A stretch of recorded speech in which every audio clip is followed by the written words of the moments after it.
Do this. Okay, hi, Leaf. Okay, so we are recording, and you guys actually, you guys are both at Nanny Celebration.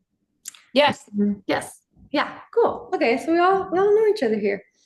Um, all right, so we're gonna talk about what the starter is, which you guys know what it is at this point, right? It's flour and water. And basically your starter is like your packet of yeast that you would use if you're just making bread, or other baked goods. Your starter is an active living organism, so it pulls from the environment yeast and bacteria and everything from your natural environment to actually ferment itself. So you know how people say eat local honey for your allergies Yes. and everything? Well, if you eat local sourdough, it's kind of the same concept. It's pulling from your environment around you, which is cool to think about. And some other thing that's kind of funny to note is because Carla, you asked me, is this like 200, 300-year-old starter? And the answer is yes, but also every time you feed new flour and water, the starter is new again. So a lot of times people are like, this is ancient starter, and it's kind of like, well, is it? Because at the time that you get it, it's not really ancient anymore. But the ferment itself, like the culture in it, has a strand throughout time, which is cool. But we're gonna talk about feeding your starter. So you like Krista, you had dehydrated starter. So all you did was you added Correct. water, right? And then once it rehydrated a little bit, then you started adding flour. So every time we feed our starter, it will be starter, flour, and water. That's it. Nothing else, nothing more. Um, when you feed your starter, you can either do all-purpose flour or bread flour. Either or works. Rye flour works really well. For some reason, starter really likes rye flour if you want to like give it a good kick.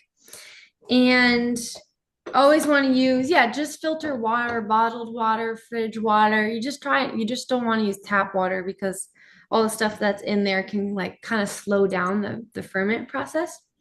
Um, so we'll go ahead and take our jar and our scale or our cups, Carla, in your case. And so you're going to feed it in there. Okay. What we'll do is just measure out. I mean, we're going for 50 grams. If you don't have 50 grams of starter, that's okay. So I'm pouring the starter out of the jar. Is that what I'm doing? You're pouring it out of the jar to measure Yes. it. Yeah, so what you Okay. will probably do, Christy, is pour the starter out of the jar and then clean the jar. Like we'll make it in your cup and then you can clean the So jar I, and so put I it just back want to in. get 50 into You here. want to get 50 grams, yeah. Okay. All right. And you might not have enough, but you can just tip it out and pour it out. Let's And see. it'll, yeah. No, I think I'm gonna have 50. Okay. Oh, that's already 50. Oh shit. Oh, there you go. Well, what am I doing with the leftover? Okay, so the leftover you could do two things with. One is you can toss it, but the other is you can put it in a jar in your fridge, and that is your sourdough discard. So you can use your discard in baked goods, in cookies and muffins. Um, it is it adds like a really, really nice deep flavor.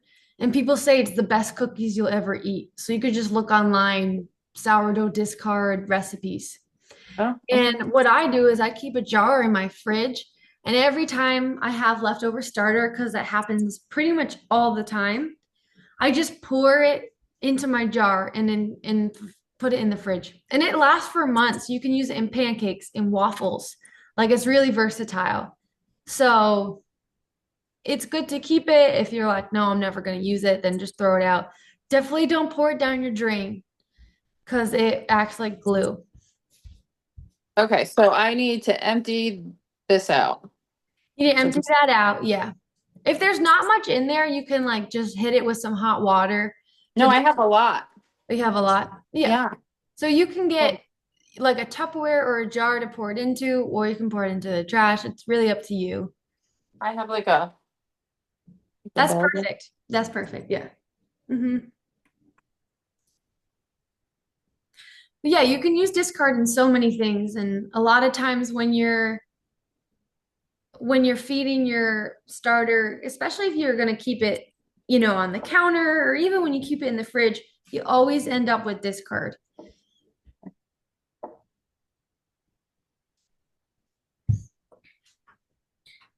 And the other thing to note too is that when you are measuring out your starter, we're going for a 1 to 1 to 1 ratio. So that means 1 part starter, equal part flour and water. Sometimes you don't have enough starter. Like, let's say I'm gonna bake a loaf and I want in total 150 grams. So I have 100 grams to bake with and 50 grams left over. Well, you don't necessarily need 50 grams of starter to add 50 grams of water and flour to it. If you have even just the scrapings on the side of the jar and you add an equal part water and flour and mix it up, it's enough to actually ferment the whole thing. So never be worried if you like use a bunch of starter and you're like, oh my gosh, I have none left in my jar. I'm out. Just add a little bit of maybe 10 grams water, 10 grams flour, and it'll be enough to actually ferment the whole thing. It's like that strong. It just might take a little bit longer. All right, so do I need to clean this out? Yeah, so if you can, you don't have to be like super meticulous with it, but just hot water or anything will kind of rinse it out and get the jar clean. Okay. Mhm. All right. Wanna say hi to Caleb? What's up, Caleb? Hi. Making bread? Yeah. Going on? Hi, Garrett. Guest appearance. Yes, there is. I figured there'd be like one or two of those.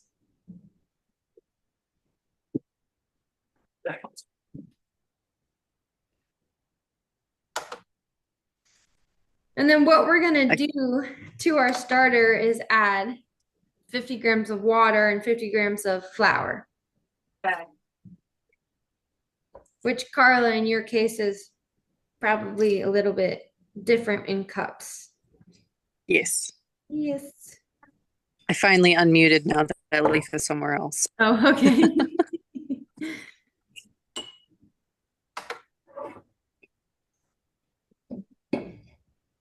So I'm just using some all-purpose flour here. I recently have been using bread flour and I've found that it actually works really nicely. Like the starter's really happy with bread flour. And like I said, anytime I feel like it needs like a little kick or the starter is maybe not super bubbly and active, I'll give it some rye flour.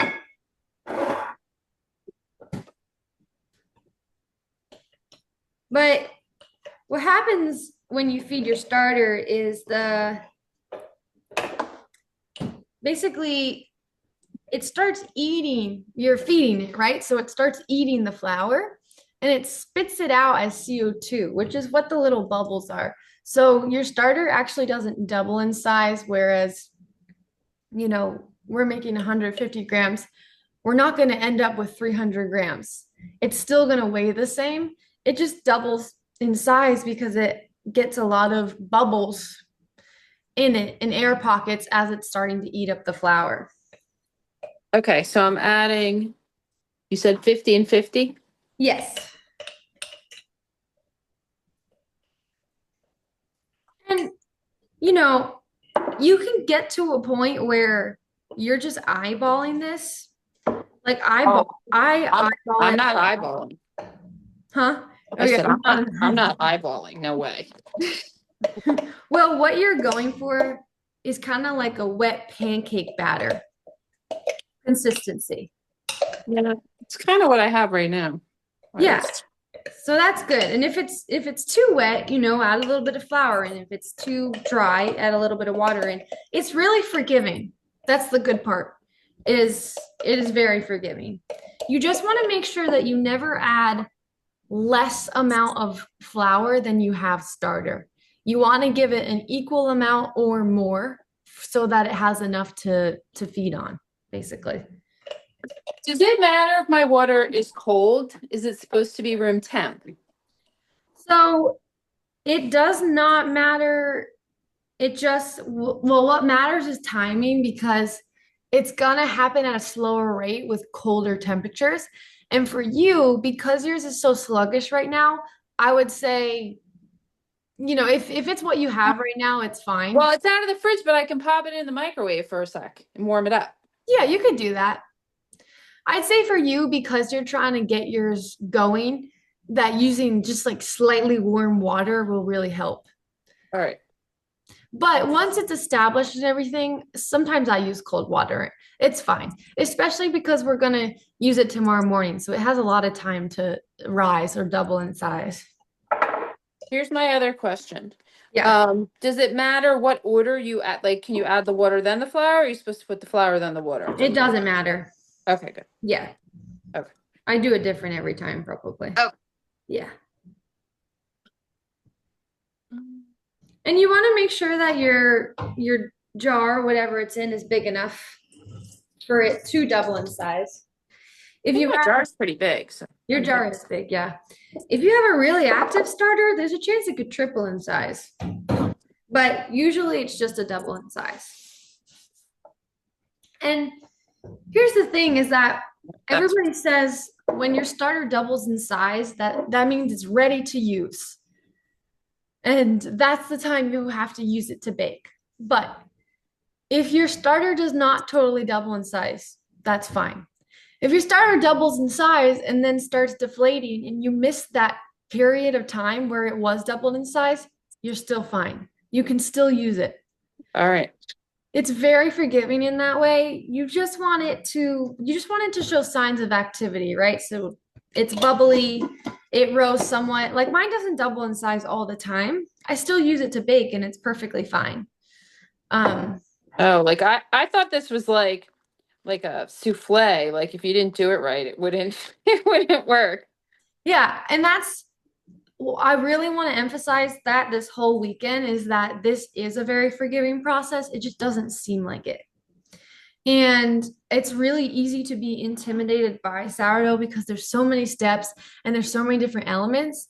But no matter what, you're going to have tasty bread. It's just that it might not look the most beautiful or be the most fluffy or be the most aesthetic, but you can't not get a good taste when you're adding flour and salt together and water, All right, so I should mix all this in the bowl and then put it back in my jar. Yeah, you could do that. Okay. Yeah. And also that brings me to you don't have to use a new jar every time. I probably keep the same jar for a week at a time. And you'll see, like it starts to get a little crusty, things start to get a little dry, and That was like glue getting that out of there. yeah, it gets to a point where you're like, okay, hi Michelle.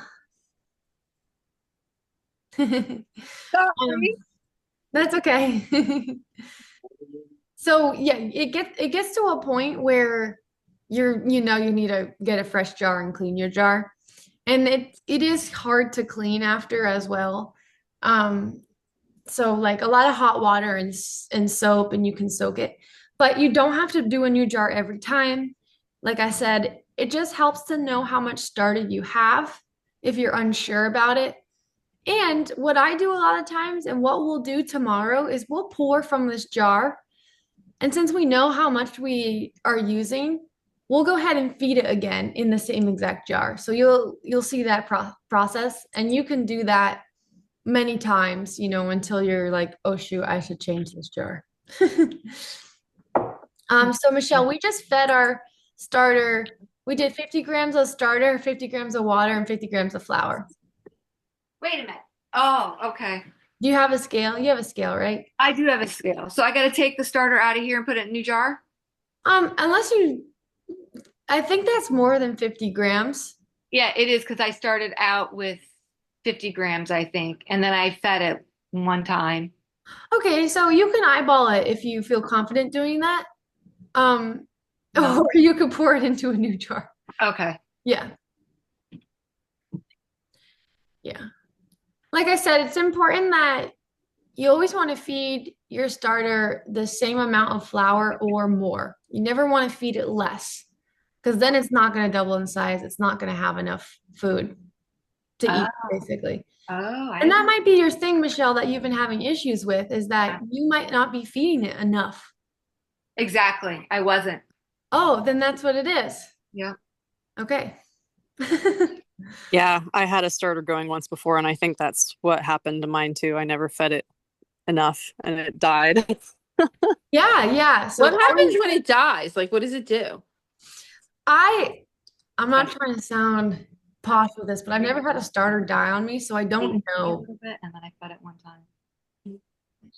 It gets really smelly, like it Oh, foul, like death itself. Oh no. Oh no. all right. Well, I Yeah. don't want that to happen. Yeah. So that'll take me to how to maintain the starter. So you have two options here. One option is you can keep it on the counter, and the other option is you can keep it in the fridge. If you're gonna bake once every couple weeks, you're obviously gonna keep your starter in the fridge.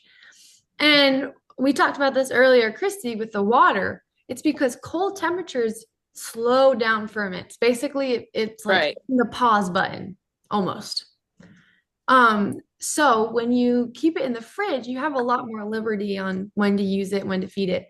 I'd say if you're keeping it in the fridge and weeks go by and you still haven't used it, at least take it out and do a feeding. Take it out, let it come to room temp, feed it, and then put it back in the fridge. Does anyone here think that they'll keep it on the counter mostly, or is it mostly gonna be in the fridge? Michelle, on the counter? Mhm. Yeah. So when we keep it on the counter, we either want to feed it like they say every day. I sometimes go 3 days without feeding it. Really? Yeah, I sometimes go 3 days, and then it might take 2 days to kind of get itself back active, like two feedings. But like I said, it's very forgiving. It'll just start to, you'll smell, like you can use your nose to figure out when to feed it. When your starter is healthy, I mean, right now it's not going to smell much, but tomorrow morning we're going to smell it. And most likely that's what you want. It's kind of a little fermenty.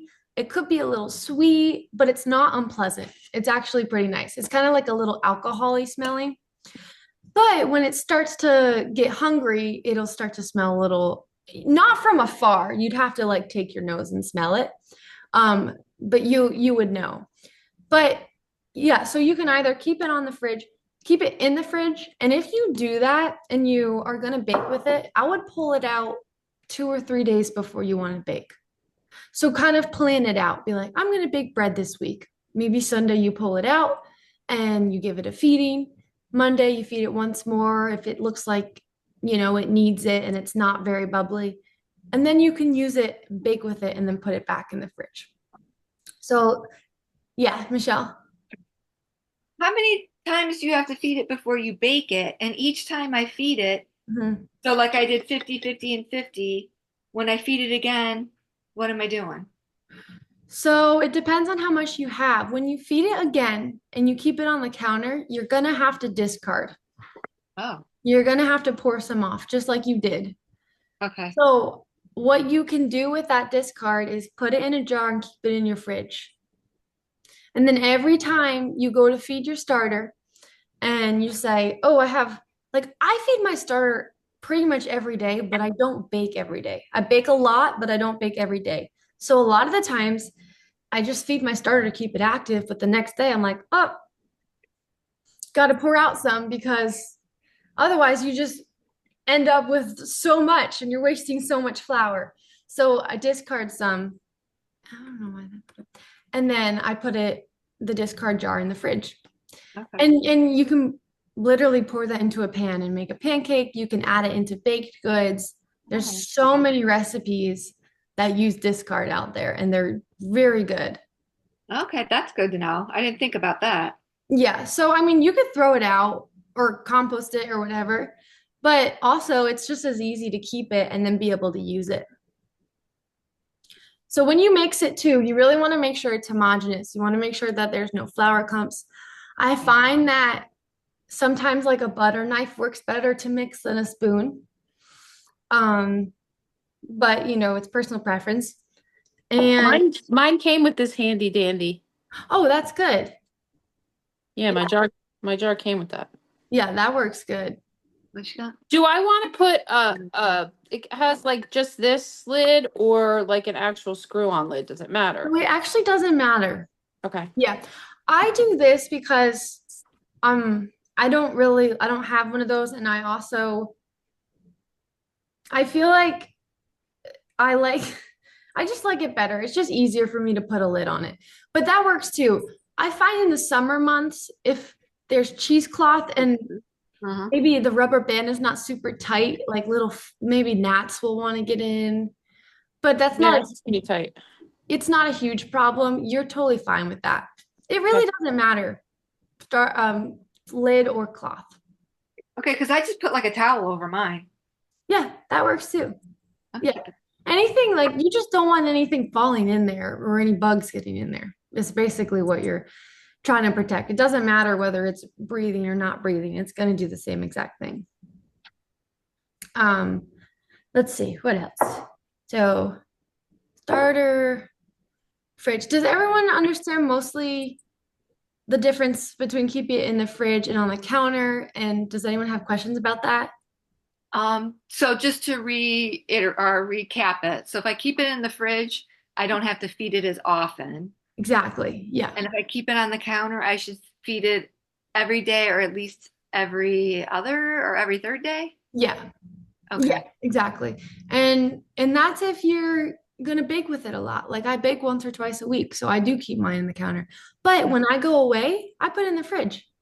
Okay. When I come back in 2 weeks, and it's totally fine. I take it out, I pour some, I discard some, and you don't have to feed it like 50, 50, 50 every time. You can do 10, 10, 10 grams, you can do 5 grams just to kind of keep it active.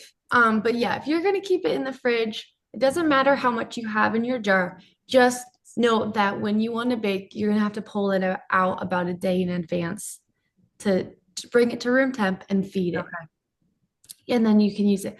And Michelle, I said earlier too, like if your starter doesn't rise all the way or double in size, or it does and it starts decreasing and you miss that window, you can still bake with it.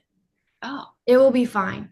The way that it works basically is when your starter starting to double in size, it's really active and it's really powerful. So your bread your dough that you put together is going to rise faster. When your starter has reached its peak and it starts deflating, it's a little less active, it's a little more lazy. Your bread might take maybe just a little bit longer. The difference to you might not even be noticeable. It might only be 30 minutes or an hour or so. Okay. But usually we use 75 to, I'd say anywhere from 50 to 100 grams of starter per loaf. Okay. And I'll talk more tomorrow about where you would fall on that ratio depending on your timing with your bread and your environment. But keep in mind, so starter likes warm, right? So if your kitchen's really cold or if you have a warmer area, putting it there will help it. Don't ever put it like, it doesn't need an oven with the light on or anything like that. And know that in the winter months, your starter's going to be a lot, maybe slower because it's colder out. It's just depending upon temperature. And you can feed your starter any flour you want. You can experiment with different flours. Just keep in mind, whole wheat is not going to rise as much. So if you feed a whole wheat and you're like, what happened? Whole wheat doesn't have as much gluten, so it's not going to rise as much. Oh, okay. Yeah, let's see. Are there any? Kayla, I just want to make you right. When you take it out of the fridge, you want to wait. You don't want to feed it immediately. You want to wait a day and then feed it. Did I get that right? Just wait until it comes to room temp. Okay. That's probably only going to take Makes a few sense. hours. Okay. Yeah. I mean, you can wait. It's okay. It's not imperative, but like that's ideal. is to just let it come to room temp and then feed it. But if you're gone all day and whatever, it's fine. It's a lot more forgiving than you think. Yeah. Cool. Unless you don't feed it enough or don't feed it at all. Yeah. Okay, let's see. Any other questions? No, I think I'm good. Okay. Cool. So tomorrow morning we're gonna meet at, I think it's 9 o'clock. Yeah. Okay. So we're gonna meet at 9 and we're gonna throw our dough together. And I'll talk all about that then. And we'll have the other two people join us for that tomorrow. And yeah, I'm gonna send this recording out to everybody right after if I can figure out how to do it. And, I'll send the new Zoom link for the next meeting, I guess in another email. I don't think this is a recurring one. So you'll get that in your email with the recording of the video. Oh, Okay. great. Thank you. Yay, welcome. Thanks, I'll see you Kayla. tomorrow. Okay. Thanks, Kayla. I hope it works. It will be. It will. It will. All right. Okay. Bye. All right. Bye. Bye.